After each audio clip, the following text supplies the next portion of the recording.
Hello. Many of you may ask, why should I do this? Why should I attend this set of presentations? What will I gain? Is this for me? Etc., etc., etc. At the end of this set of presentations and your participation, you will have a fundamental understanding of computer programming and be able to develop computer games similar to the one that follows.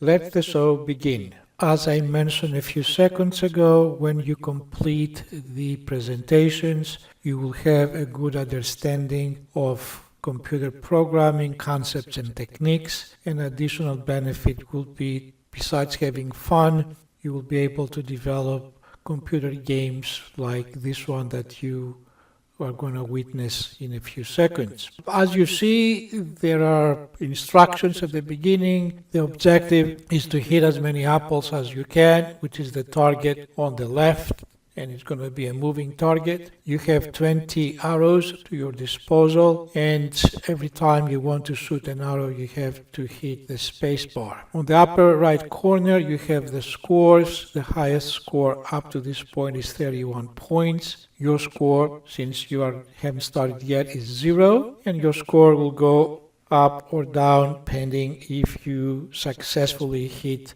the moving target or if you miss the moving target. Let's play the game. The apple, the target, will start moving up or down, and as it traverses the canvas, you, the player, try to shoot the arrow and hit the target. If and when the target is hit, the score will go up. If by some way or another you miss the target, the score will go down, and the system will continue in that fashion. At some point you exhaust all the arrows and the game will come to an end. And here we go soon, I guess. Here we go.